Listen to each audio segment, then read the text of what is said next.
Sweep this shit right here. So anyway, yeah, this started out with a phone call from a friend and a demolition saw. Once they finally got it, and we started laying it out, cutting it up, and realized that this concrete was about 8 inches deep. So all of that work was for naught. We had to go and go to Albertville and rent a big walk behind actual professional concrete saw, and we spent, yeah, which we didn't want to wait on anything with this thing. As soon as it touched down, we wanted it in the ground. So we got it cut up and figured out what all we were going to need and everything for the drainage. And then it was about what, about a month, a week of busting up concrete solid. Yeah, jackhammer. We cut it up in squares. We cut it up originally in a square, and then what, like in half, and then a quarter, something like that again, and realized that that was never going to happen. Thinking ludicrous. Wound up cutting it back and forth, back and forth, back and forth, about what, 4 by 4 squares? Yeah, as a matter of fact, that's the pile of them right there that was. Yeah. It was a insane process. And then you had to call your brother-in-law. I had to call my brother-in-law, Jason Knight with Southern Roots. He had to come out here and actually bring his excavator, dig deep, and get most of the mud out, which was nothing but clay. It was terrible clay. Oh my God, it was awful. And then dig right through there and dig us a trench out. And he hooked us up with a nice French drain, and we put some number 8 rock, or crush and run basically rock all throughout. And ran the French drain out here and out that way 100 feet with the same pipe, filled it up 4 foot deep, until it went all the way down, and then filled that up with rock all the way up to here. Cast and framed everything out. Well, they came and poured the concrete in the bottom first. Right. Poured the concrete in the bottom. And then we finished the concrete in the bottom, and once it was hard, we came and took a wood frame, framed it out. Mm-hmm. The concrete truck came, poured it in. We sat here with pipe, worked the edges of it, got everything like it is, got that worked out. I guess it took about 10 or 15 hour day by the time it was over with, and here she is. We dropped her in the ground. Leveled everything up. We came back and drilled all of our pretty much already ready anchors. Yeah. And it was time to start spinning some wheels. And so from there, we got a Dyno Jet 224 XLC, which is the load. What's the word I'm looking for? Eddy brake. Yeah. So it's a. It's an electronic load brake, really. Yeah, but they call it. So it's a load-bearing dyno, which means it has an eddy current brake retarder, which fights against this drum from turning. So what we'll do is we'll put the car on the dyno, and we'll tell the eddy brake, hey, don't let me go past 2,000 RPMs, or 25, or wherever we set it.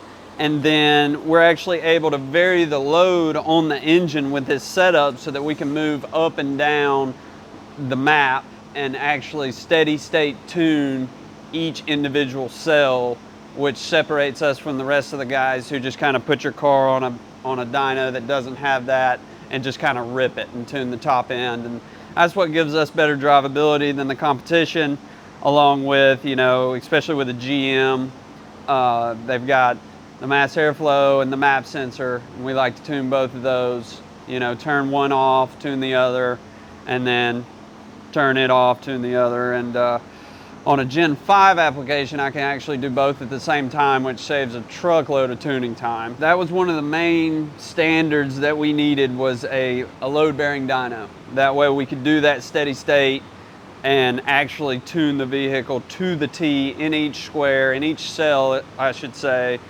and get the best results out of it. And that's one of the main things that separates us from the rest of the guys around here.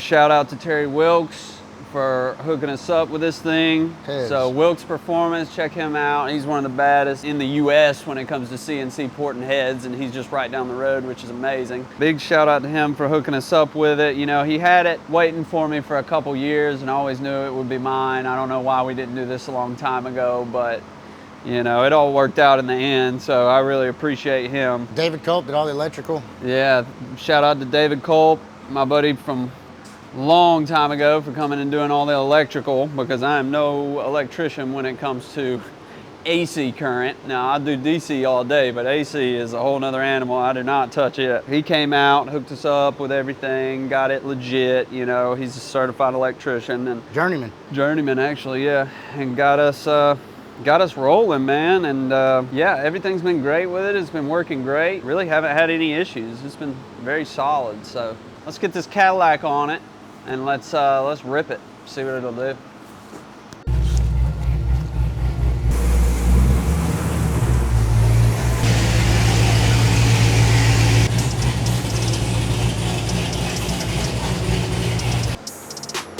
It's just Milo's car. I ain't worry about it.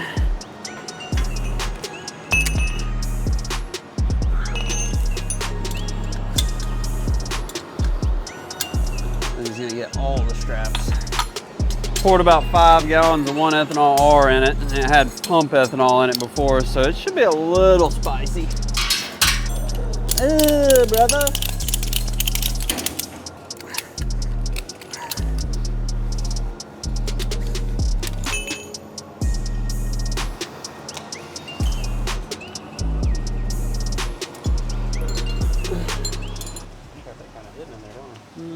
Just a little bit.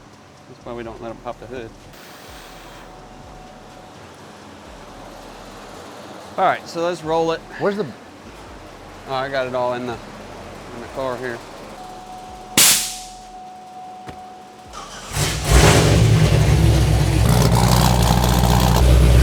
I now want to make sure it's not going forward too much.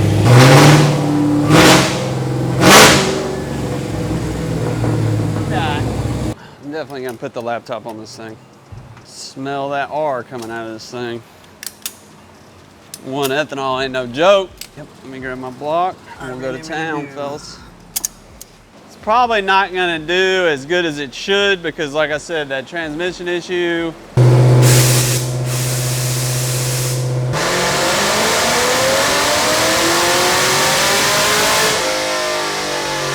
Feel pretty good there.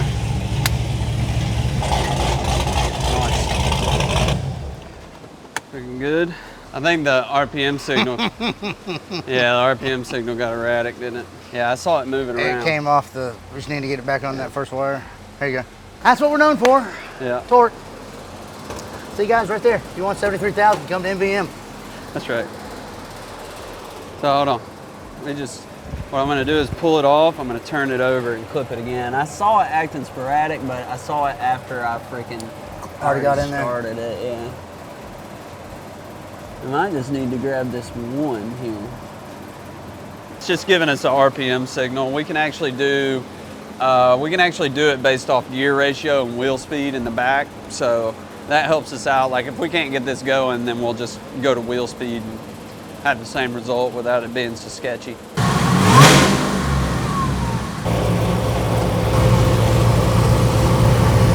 Yeah, I'll have to change it.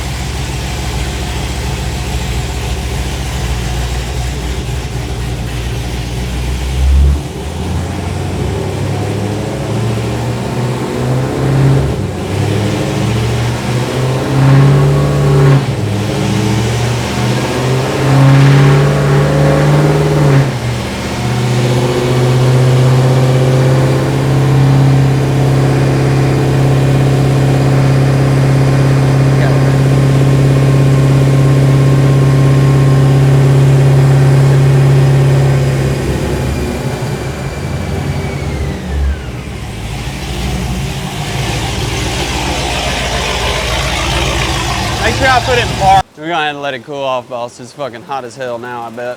All right, so you're matching at 2,000, so let it cool off for a second, and then hit it, and you should be good to go, right? Yeah. My IATs, that summit will sit here and heat soak, and it won't make a quarter of the power that it will without it. Start pulling timing out and everything else, so.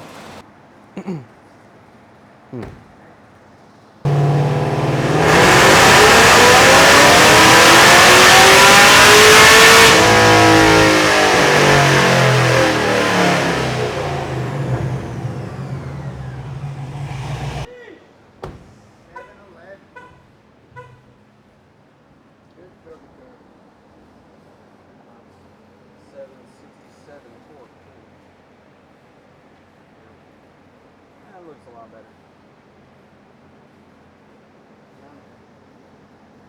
A little nitrous to get you where you want to be. Get 750 out of it, 800. I think you get 1,000. But like I said, transmission ain't like that. Good deal.